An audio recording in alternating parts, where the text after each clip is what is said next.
Hey guys, my name is Dice Rollin'. Today we're going to be taking a look at a movie involving murderous animatronics and Nic Cage. Willy's Wonderland was written by G.O. Parsons and was directed by Kevin Lewis. It was released on February 12th of this year. It tells the story of a drifter who ends up cleaning up a dilapidated family fun center in order to pay for the repairs for his car. The problem is, no one told him that the mascots in this place are evil and ready to kill. So without further ado, this is my review of Willy's Wonderland.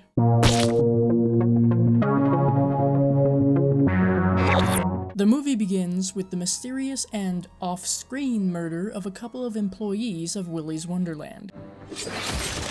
Oh, that does not inspire confidence. We're then introduced to our protagonist, played by Nic Cage, as the tires of his muscle car explode because of a spike strip, out in the middle of nowhere.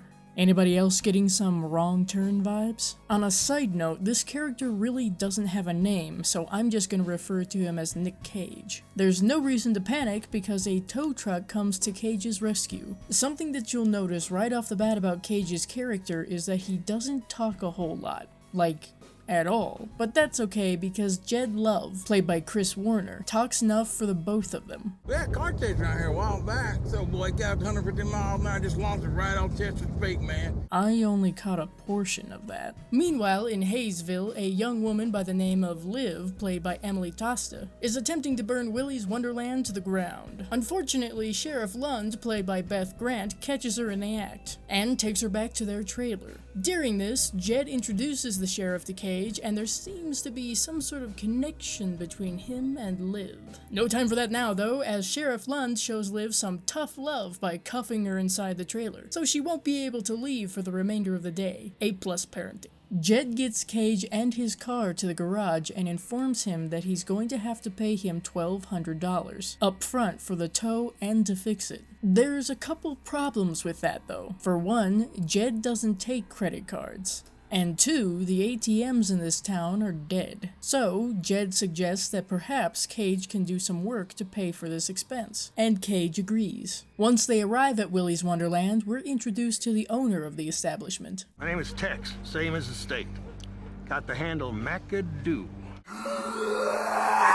Tex here is played by Rick Wrights, and he says he'll pay for the automotive repairs if Cage will spend the night in the center cleaning it up. Honestly, if the graffiti decorating the outside wasn't enough of a warning here, I would think that some guy in a white suit and a cowboy hat promising to spend over $1,000 in your favor if you spend one night in a dilapidated building would be. But I'm not Nic Cage, so what do I know? Inside, Cage and the audience are introduced to the animatronics featured here. Willy the Weasel, played by Jerry Stanek, Cammy the Chameleon, played by Taylor Towery, Siren Sarah, played by Jessica Graves Davis, Artie the Alligator, played by Christopher Bradley, Nighty Night, played by Duke Jackson, Gus the Gorilla, played by Billy Busey, Tito the Turtle, played by Chris Schmidt Jr., and Ozzy the Ostrich, played by BJ Geyer. The whole place, as well as the animatronics, is in a pretty severe state of neglect. As Tex explains, this is due to a number of lawsuits that forced them to close down, and fans of Five Nights at Freddy's will tell you exactly why that happened. Tex gives Cage a very brief tour before locking up and leaving. At the same time, Liv's friends arrive to break her out of the trailer.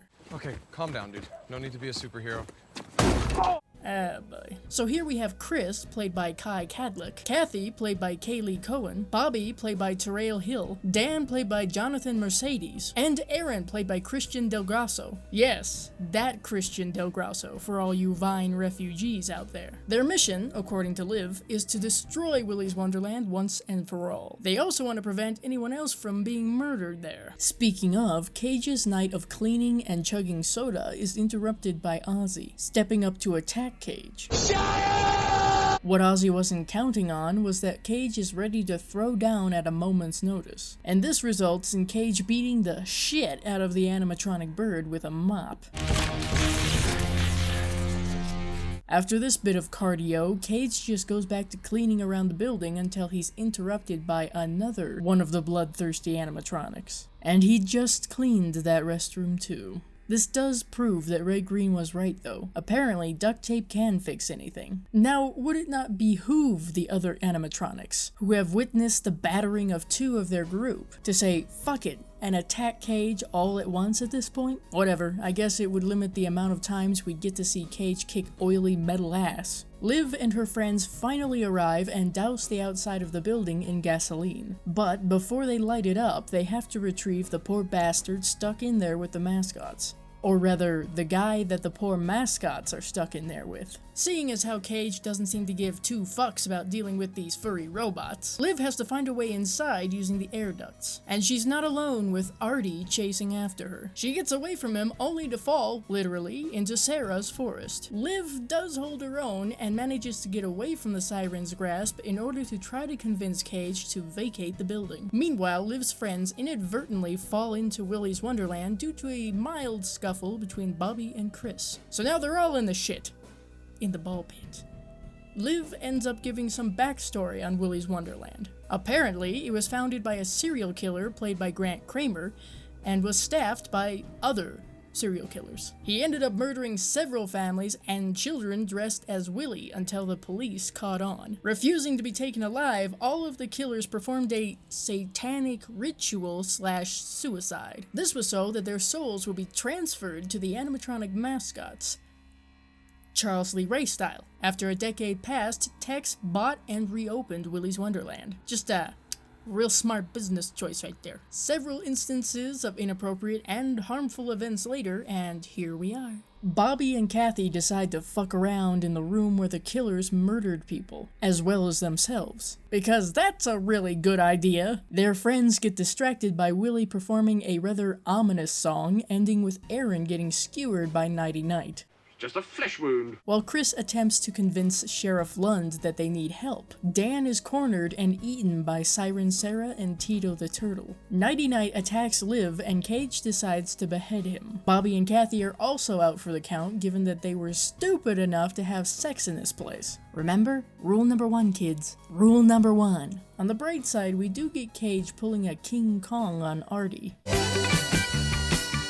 Sheriff Lund provides more insight into the history of Willy's Wonderland when Evan, played by David Sheftel, doesn't believe her about what's going on. Apparently, the police department in Hayesville knew about the supernatural bullshittery going on, but no one believed them. Tex was going to have Willy's Wonderland bulldozed, but Willy got to him first and made a deal with him. Because people around town were turning up dead, the police department made a deal with Willy as well. And that was if the animatronics left the locals alone, they would find a way to feed them. Thus why the road was booby-trapped, so random people would get stuck there and be sent to Willy's. And a couple of these human sacrifices were Liv's parents. That's why Sheriff Lund took her in. Cammy convinces Chris that she's not murderous like the other animatronics. Bullshit! Okay, we're gonna make a deal and... I told you so. Cage is distracted for the time being, so that leaves Liv to throw down with Cammy for a little while. Fortunately, Sheriff Lund and Evan show up. Unfortunately, they decide to stick with the plan of appeasing Willy and cuff Cage. Even still, he's able to combat Sarah and Cammy pretty well. While Sheriff Lund sticks around to make sure things go smoothly, Evan proceeds to drive Liv to the police station. Liv attempts to convince Evan that this isn't the right thing to do. And it works. But Tito's not gonna let them get away so easily. Liv does find his weakness though. Today I have learned 2 things. 1. Turtles have balls. 2. Animatronic turtles have balls. I'm not dead. Well damn, it's a tie so far. Time for a vaguely 80s musical montage.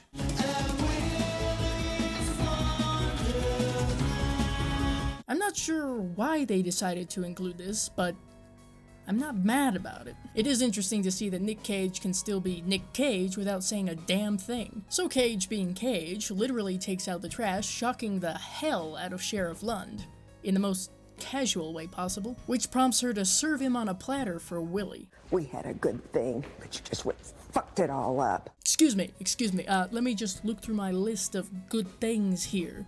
Yeah, I don't find being an accessory to the savage murders of innocent people in order to kinda sorta keep your town safe anywhere on here. Sheriff Lund's plan to make things really easy for Willy turns on her, and instead of devouring Cage, Willy slices the sheriff. Then he turns his full attention to doing the same to Cage, but that doesn't mean that Cage is going down that easily.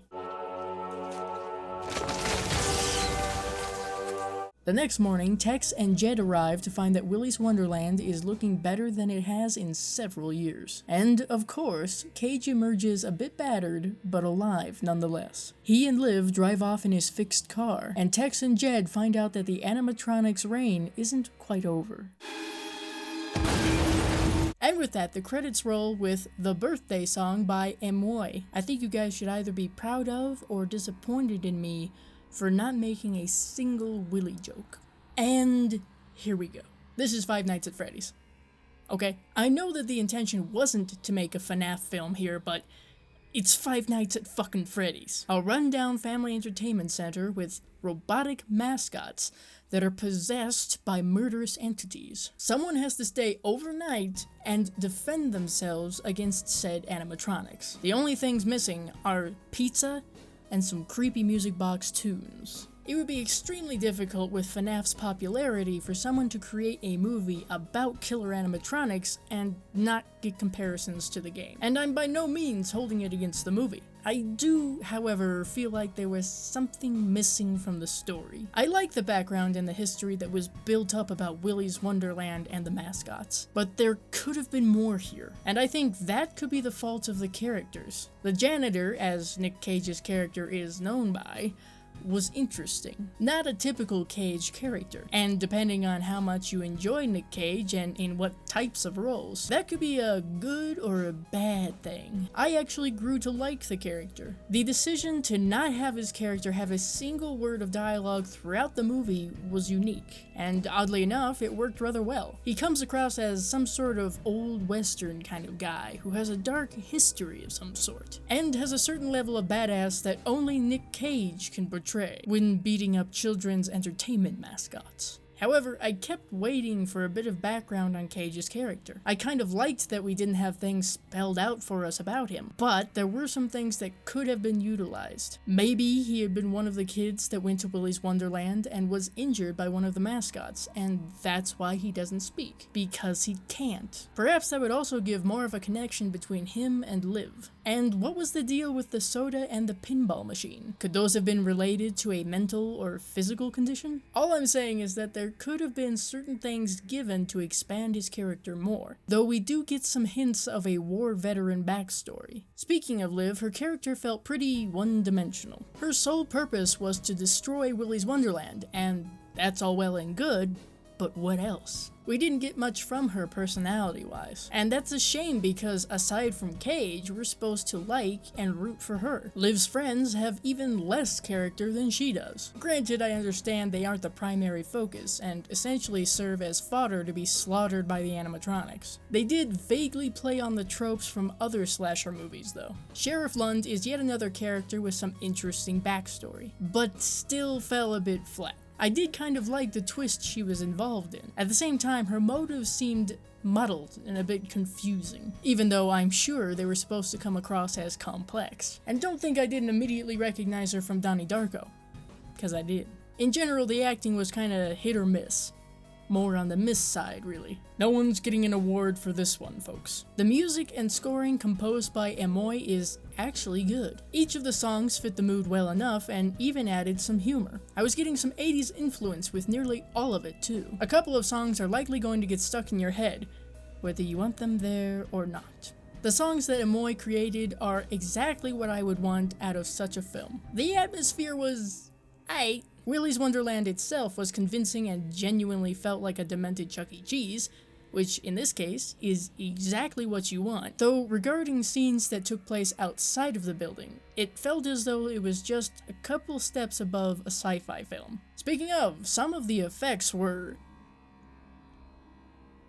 The CG wasn't very good. It wasn't utterly horrendous, but it definitely could have been a lot better, especially when it came to the animatronics. On the flip side, the practical effects were good. The animatronics were believable for the most part. Siren Sarah did come off as simply a person wearing a mask though. I can't say I found any of them to be all that scary, but the puppeteering was solid and I can't really fault any of the actors in those suits. I'm sure it can't be easy to act like a serial killer whose soul is possessing a mutant furry robot. With all that being said, I'm giving Willy's Wonderland 4 out of 10 bloody thumbs up. I dove into this movie with relatively low expectations, and while I can't say I was terribly surprised or thrilled, I wasn't terribly disappointed either. This isn't meant to be a scare your pants off kind of film. It's a ridiculous carnage fest with Nic Cage thrown in. It's not everyone's cup of tea, and I'm sure a number of people are going to be let down by it, but it's still entertaining and kind of fun to sit through. It could be a good pick when you want some relatively mindless entertainment. As long as you don't expect to be scared or on the edge of your seat, you can get some enjoyment out of it.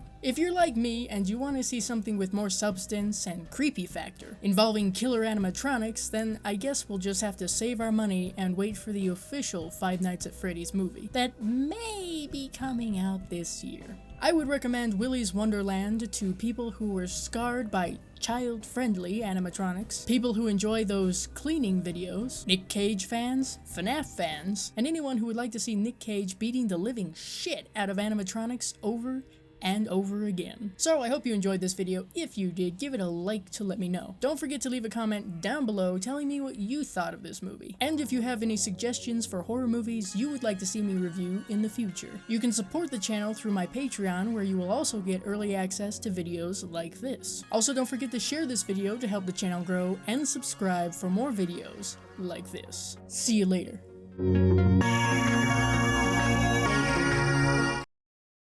He's not trapped in here with them. They're trapped in here with him.